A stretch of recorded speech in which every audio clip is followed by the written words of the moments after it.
The thunderous rapping at my front door jolted me awake. I glanced at the clock. 6 a.m. on a Saturday. Who could be disturbing me at this ungodly hour? I peered through the peephole and my heart sank. It was Karen, my next-door neighbor, and she looked furious. Before I could even open the door, she started yelling. I know you're stealing electricity from the grid. Your power usage is through the roof, and I won't stand for it any longer. I tried to interject, but she just barreled on. I called the power company, and they're sending an inspector over right now to investigate. If you're found guilty, you'll be facing some serious fines and penalties. I stood there, dumbfounded, as she stormed off back to her house.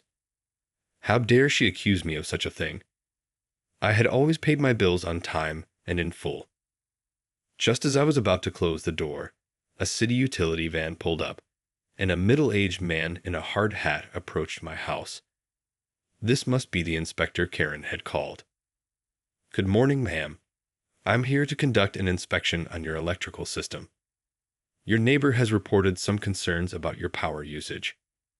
Of course, please come in, I said, trying to keep my cool.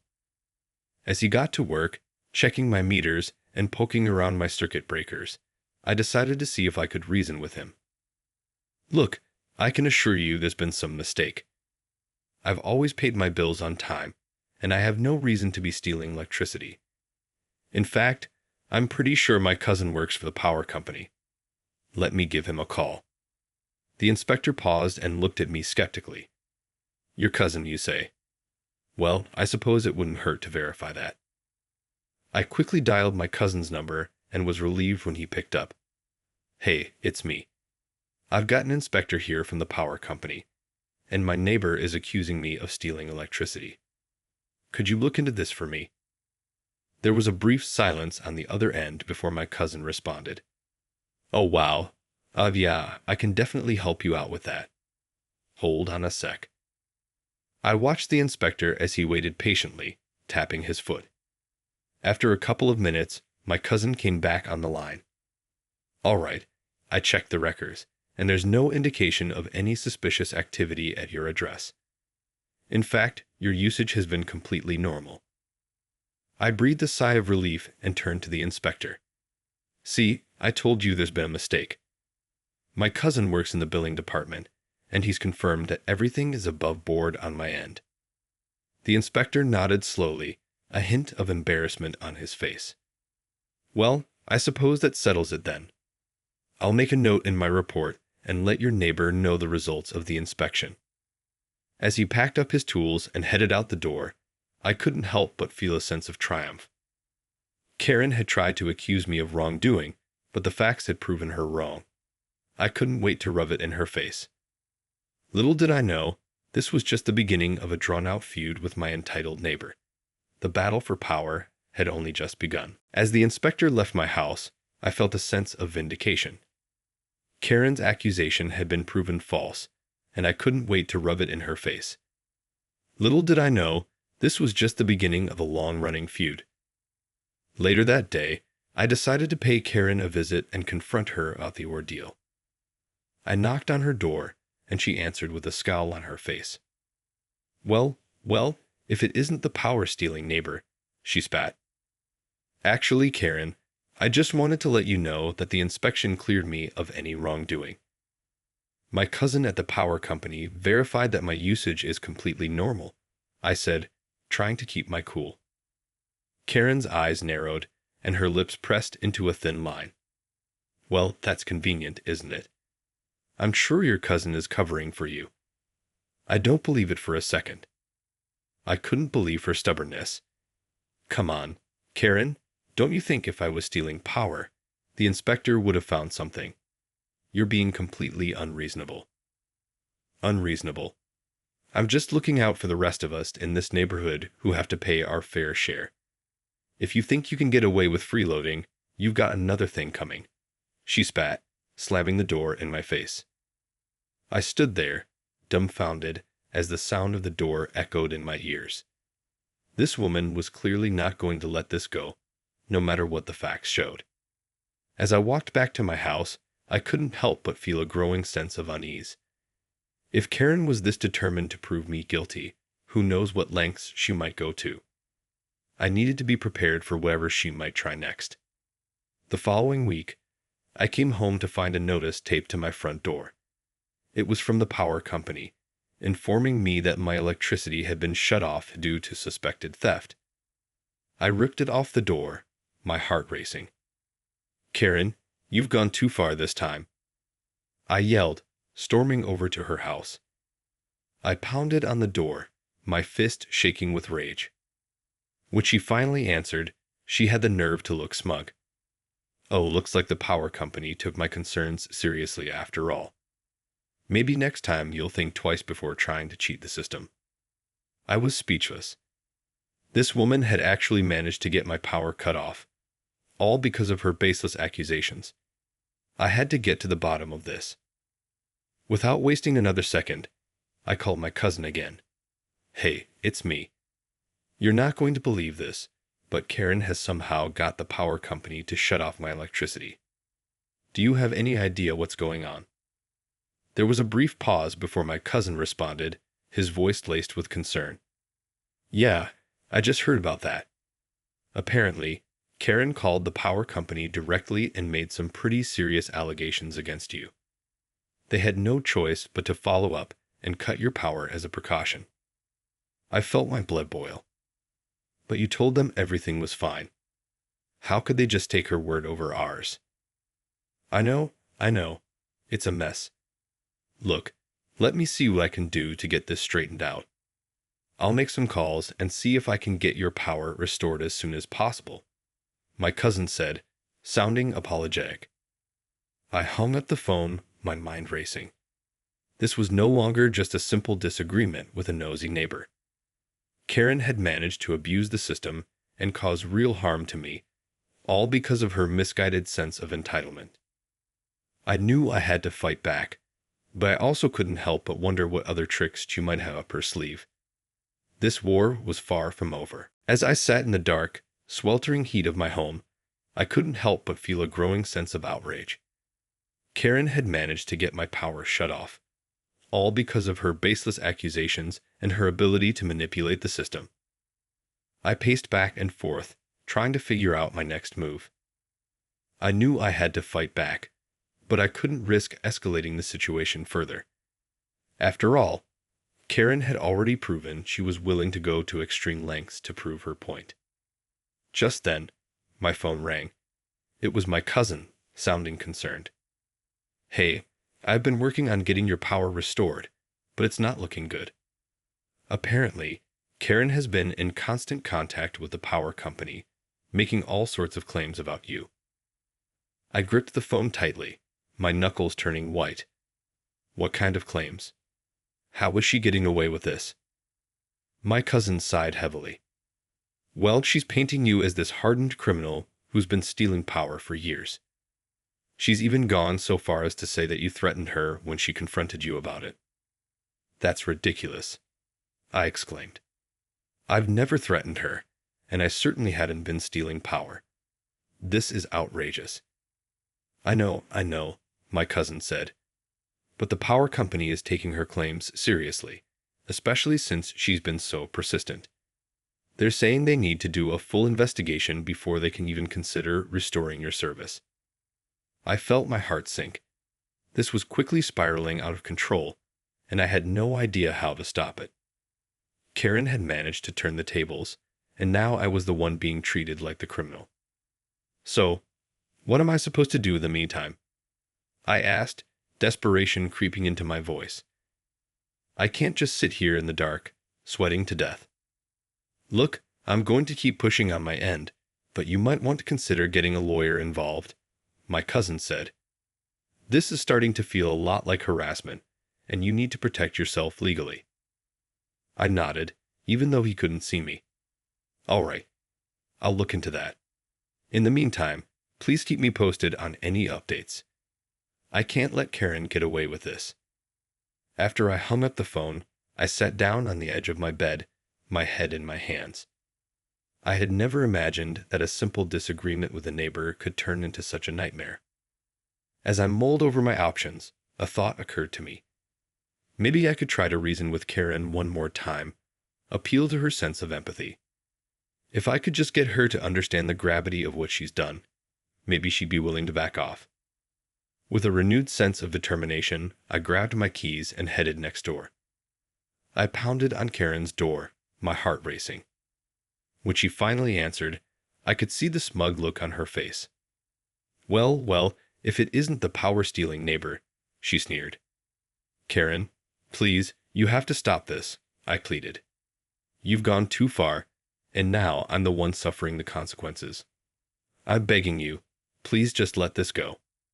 But Karen just shook her head, her expression hardening. No way. You're not going to weasel your way out of this one. I know what you've been doing, and I won't rest until you're held accountable. I felt my desperation turning to anger. But I'm telling you, I'm innocent.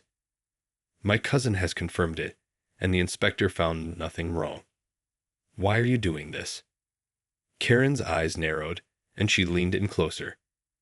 Because this is my neighborhood, and I won't let anyone take advantage of it. You're a thief, and you need to be taught a lesson. With that, she slammed the door in my face, leaving me standing there, stunned and defeated. It was clear that reason and logic weren't going to work with Karen. She was hellbent on proving me guilty, no matter what. I knew I had to find another way to fight back, but I had no idea what that might be. As I trudged back to my powerless home, I couldn't help but wonder how much more of this I could take. This war with Karen was far from over, and I had a feeling it was only going to get uglier from here. As the days turned into weeks without power, I found myself growing increasingly desperate. Karen's relentless campaign against me had taken a massive toll, both emotionally and financially. I had followed my cousin's advice and sought the help of a lawyer, but even they seemed overwhelmed by the sheer tenacity of Karen's claims. The power company was digging in their heels, unwilling to restore my service until the investigation was complete. In the meantime, I had racked up a small fortune in hotel bills, trying to escape the sweltering heat and darkness of my own home. My savings were dwindling, and I couldn't even begin to imagine how I was going to pay my next rent payment. One evening, as I sat in my hotel room, scrolling through my phone, a message from my cousin popped up. I've got some news, but you're not going to like it. The power company has decided to pursue legal action against you for suspected power theft. My heart sank. What? How is that even possible? The inspector cleared me, and you confirmed my usage was normal. I know, my cousin sighed. But Karen has been relentless, and she's managed to convince them that you're some kind of hardened criminal. They're now claiming that I must have been in on the whole thing. I felt a surge of anger coursing through me. This is unbelievable. How can they just ignore the facts and listen to her baseless accusations? I'm sorry, there's not much I can do at this point, my cousin said, his voice laced with regret. The power company has their lawyers involved now, and they're determined to make an example out of you. You're going to need to mount a serious legal defense. I hung up the phone, my hands shaking. The weight of the situation was crushing me. Not only had I lost my power, but now I was facing potential criminal charges and a costly legal battle. With a heavy heart, I called my lawyer, explaining the latest development. They assured me they would do everything in their power to fight the charges, but they also warned me that it could be an uphill battle. As I paced my hotel room, trying to wrap my head around it all, a sudden realization hit me. Karen wasn't just trying to prove me guilty. She was out for revenge. This wasn't about some perceived power theft anymore. It was about her own twisted sense of justice. She had made it her personal mission to destroy me, and she was willing to pull out all the stops to do it. I had to find a way to stop her, but the question was, how? I couldn't keep relying on the system to work in my favor. It was clear that Karen had found a way to manipulate it to her advantage. No, I needed to fight fire with fire. I needed to find a way to expose Karen's true colors and show everyone just how far she was willing to go to satisfy her own warped sense of entitlement. But as I pondered my options, a sense of dread crept in. I knew that going up against Karen was going to be a dangerous game, and I couldn't be sure that I would come out on top. Still, I couldn't back down.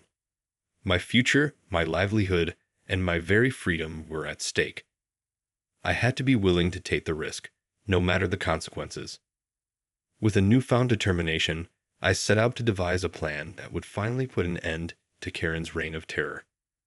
This war was far from over, and I was determined to come out victorious. As the legal battle with the power company dragged on, I knew I had to take drastic measures to stop Karen's relentless crusade against me.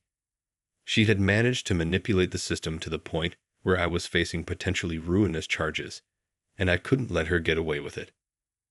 I knew I had to find a way to expose her true motives and turn the tables on her. But the question was, how? After endless nights of poring over my options, I finally came up with a plan. It was risky, and it might just backfire, but at this point, I had no other choice.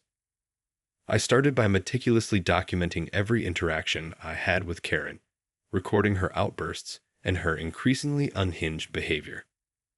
I knew I needed to build a case that would show the court just how far she was willing to go to satisfy her own twisted sense of justice. Next, I reached out to my cousin, pleading with him to help me in any way he could. He was reluctant at first, worried about the potential consequences, but eventually he agreed to assist me in gathering evidence against Karen. Together, we began to uncover a pattern of harassment and abuse that would be difficult for even the most stubborn power company to ignore. We found records of Karen's numerous calls to the utility, each one more inflammatory than the last. We even managed to get our hands on a recording of one of her tirades, where she openly admitted to trying to take me down for my supposed power theft. With this evidence in hand, I knew it was time to make my move. I approached my lawyer with the information, and they immediately sprung into action, filing a counter lawsuit against the power company and Karen for harassment and defamation. The court date was set, and I knew I had to be prepared for the fight of my life. Karen was not going to go down without a fight, and I had to be ready to face her head-on. As the day of the hearing arrived, I took a deep breath and steeled myself for what was to come. Karen strode into the courtroom, her head held high, clearly confident that she was going to win. But as the proceedings unfolded, the tide began to turn. My lawyer presented the evidence we had gathered, and the judge listened intently, his brow furrowing with each new revelation. When it came time for Karen to defend herself, she seemed to falter, her usually confident demeanor crumbling under the weight of the accusations. She tried to spin the narrative, but the recordings and documentation we had provided were simply too damning. In the end, the judge ruled in my favor, ordering the power company to restore my service and awarding me a substantial sum in damages. Karen, on the other hand, was ordered to cease all contact with me and to pay a hefty fine for her actions. As I left the courtroom, a sense of relief and triumph washed over me. I had managed to beat Karen at her own game, and I couldn't help but feel a twinge of satisfaction. But as I looked back at the whole ordeal, I couldn't help but feel a pang of sadness. This had never been about power theft or even a simple neighborhood dispute. It had been about Karen's own twisted sense of entitlement and her willingness to go to any lengths to prove herself right. In the end, her downfall had come at a great cost, not just to me, but to the entire community. The scars of this feud would likely linger for a long time, and I couldn't help but wonder if there might have been a better way to resolve it all. Still, as I walked back to my newly powered home, I knew that I had emerged victorious. Karen's reign of terror was over, and I could finally begin to rebuild my life. But I also knew that this was just the beginning. The battle had been won, but the war was far from over. With the power company's lawsuit against me dismissed and my service restored, I thought I could finally breathe a sigh of relief. But little did I know, the battle with Karen was far from over. As I settled back into my home, I started to notice strange occurrences, flickering lights, strange noises from the electrical panel, and even the occasional power outage. At first, I brushed it off, chalking it up to the general wear and tear of an aging system. But then, one day, I came home to find my power completely out, and I knew something was amiss. I immediately called the power company, and they dispatched a technician to investigate. When the technician arrived, he did a thorough inspection of my electrical system and made a startling discovery. "Ma'am, it looks like someone has been tampering with your meter and the main breaker. This appears to be a deliberate act of sabotage." My heart sank. I knew exactly who was behind this: Karen. She had clearly been unable to accept her defeat in court and was now resorting to even more underhanded tactics to get back at me. I quickly called my cousin, hoping he could help me get to the bottom of this. "Karen's been messing with my electrical system," I told him, my voice shaking with anger. "The power company says it's deliberate sabotage." My cousin was silent for a moment, and then he let out a heavy sigh. "I was afraid this might happen. Look, I've been keeping an eye on Karen's activities, and it seems like she's been desperate to find a way to get back at you ever since the court ruling. But why won't she just let it go?" I cried. "I won fair and square, and now she's putting my home and my safety at risk." "I think it's more than that," my cousin said. "This isn't just about the power theft anymore. Karen's ego has been bruised, and she's determined to prove that she was right all along, no matter the cost." I felt a chill run down my spine. So, what do? I can't just sit here and let her keep messing with my power. "I've got an idea," my cousin said, "but it's going to require some careful planning and a bit of risk on your part. Are you willing to do whatever it takes to stop Karen for good?" I didn't even have to think about it. "Absolutely. I'm done playing by her rules. What do you have in mind?" Over the next few days, my cousin and I worked together to devise a plan that would finally put an end to Karen's reign of terror. It was risky, and it would require some delicate maneuvering, but I was determined to see it through. As the day of the operation approached, I felt a mixture of fear and excitement. I knew that I was about to take a major gamble, but the stakes were too high to do nothing. When the time came, I held my breath and followed my cousin's instructions to the letter. And as the plan unfolded, I watched with a mixture of relief and satisfaction as Karen's carefully constructed facade began to crumble. In the end, the plan worked, and Karen's true colors were finally exposed. She was forced to admit to her misdeeds and face the consequences of her actions, and I finally felt like I could breathe easy. But as I surveyed the aftermath of the battle, I couldn't help but feel a sense of sadness. This had never been about power theft or even a simple dispute between neighbors. It had been about Karen's own twisted sense of entitlement and her willingness to go to any lengths to prove herself right.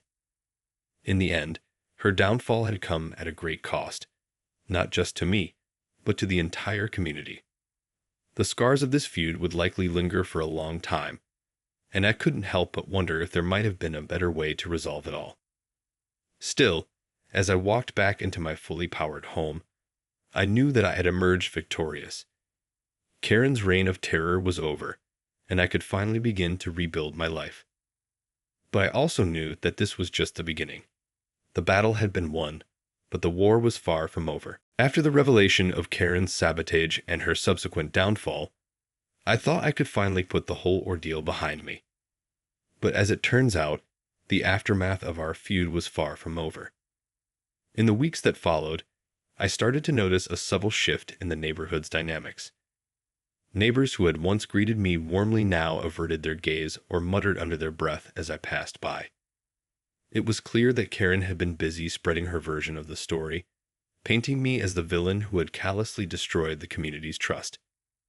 I tried to shrug it off, reminding myself that I had emerged victorious in the court of law. But the lingering glares and whispered conversations began to wear on me, chipping away at my sense of security and belonging in the place I had called home for years. One day, as I was walking to my car, I noticed a flyer tacked to the community bulletin board. It was an announcement for a neighborhood meeting, and the topic was none other than protecting our community from power thieves. My stomach twisted with dread as I read the all-too-familiar language, echoing the very accusations that Karen had leveled against me. I knew I had to attend, to set the record straight and reclaim my place in the community. As I entered the crowded community center, the hushed conversations and sidelong glances immediately made me feel like an outsider. Karen stood at the front of the room, her chin held high, as she detailed her story of how she had bravely uncovered my nefarious scheme to steal electricity. I waited patiently for my turn to speak, my heart pounding in my chest. When the floor was finally open for questions, I raised my hand, my voice shaking slightly. "Excuse me, but I'm the one who was wrongfully accused of power theft, and I have the court ruling to prove it." The room fell silent as all eyes turned to me. "Karen has been spreading lies and misinformation, and I won't stand for it any longer." Karen's face contorted with fury, and she quickly jumped in, her voice dripping with false concern. "Oh, you poor thing. I'm so sorry you feel that way. But the truth is, I was simply trying to protect our community from someone who was clearly taking advantage of the system." I could feel the tension in the room rising as the other neighbors began to murmur and fidget uncomfortably. "That's not true, and you know it," I shot back, my resolve hardening. "The power company and the courts have already proven that I was innocent. This is just your twisted way of getting back at me for beating you in court." Karen's eyes narrowed, and she opened her mouth to respond, but before she could, a voice from the back of the room spoke up. "Hold on a minute. I remember when that whole incident went down, and I seem to recall the power company saying that Karen was the one causing all the trouble, not this neighbor." A few heads nodded in agreement, and I felt a glimmer of hope. As more neighbors began to chime in, sharing their recollections of the events, Karen's confident facade started to crumble. She tried to regain control of the situation, but the tide had turned against her. In the end, the meeting ended with a clear rebuke of Karen's actions and a renewed sense of community support for me. As I left the building, I couldn't help but feel a sense of vindication. I knew that the road ahead would still be challenging, as I worked to rebuild the trust and relationships that Karen had so carelessly undermined. But for the first time in a long while, I felt a renewed sense of purpose and determination. This war with Karen was far from over, but I was more confident than ever that I would emerge victorious. After all, the truth was on my side, and with the support of my community, I knew I could overcome even her most devious schemes. As the weeks passed, I could feel the tide slowly turning in my favor. The neighborhood meeting had been a pivotal moment, as my neighbors finally began to see through Karen's web of lies and misinformation. While the lingering glares and whispered conversations hadn't completely disappeared, I could sense a shift in the overall atmosphere. People were starting to approach me with a renewed sense of openness and even a touch of sympathy. I knew that rebuilding the trust and camaraderie I had once enjoyed would be a slow and arduous process, but I was determined to see it through. This was my community, and I refused to let Karen's twisted machinations drive me out. One day, as I was tending to my garden, I noticed Karen striding down the sidewalk, her usual haughty expression etched on her face. As our eyes met, I could see a flicker of something I hadn't seen before. A hint of uncertainty, perhaps even a touch of unease. Emboldened by the newfound support of my neighbors, I decided to take a bold step. I straightened my back and called out to her, "Karen, can we talk?" She hesitated for a moment, her brow furrowed, before reluctantly making her way over to where I stood. "What do you want?" she snapped, her voice laced with suspicion. "I wanted to extend an olive branch," I said, my tone measured and calm. "I know that this whole situation has been messy and divisive, and I don't want to carry that toxic energy into the future." Karen eyed me warily, her arms folded across her chest. "What are you getting at?" I took a deep breath, choosing my words carefully. "Look, I know you and I will probably never see eye to eye on what happened. But I think it's time we try to move forward for the sake of the community we both call home." She scoffed, her lips curling into a sneer. You really think I'm just going to forgive and forget after everything you've put me through? No, I don't expect that, I said, holding up a hand. But I'm willing to try if you are. We don't have to be friends, but maybe we can at least be civil neighbors. Karen was silent for a long moment, her gaze flickering back and forth as she seemed to weigh her options. Finally, she let out a heavy sigh and uncrossed her arms. Fine, I'll think about it. But don't expect any miracles, she grumbled, before turning on her heel and stalking away. I watched her go, a small smile tugging at the corners of my mouth. It wasn't the grand reconciliation I had hoped for, but it was a start. Perhaps, with time and a little patience, I could finally put this whole ordeal behind me. As I returned to tending my garden, I couldn't help but reflect on how much had changed in the past few months. What had once been a bitter, personal feud had evolved into a community-wide struggle, with far-reaching consequences that extended well beyond my own front door. But through it all, I had managed to emerge victorious, both in the courts and in the court of public opinion. Karen's reign of terror had come to an end, and I felt a newfound sense of pride and belonging in the place I called home. Of course, I knew that the journey ahead would not be an easy one. Rebuilding trust and mending fences would take time and effort, and I would have to remain vigilant against any further attempts by Karen to undermine me. But as I looked out over my thriving garden, I couldn't help but feel a deep sense of optimism. This was my home, and I was determined to fight for it, no matter what obstacles stood in my way. The battle with Karen may have been won, but the war for the heart and soul of my community was far from over, and I was more than ready to take it on, one day at a time.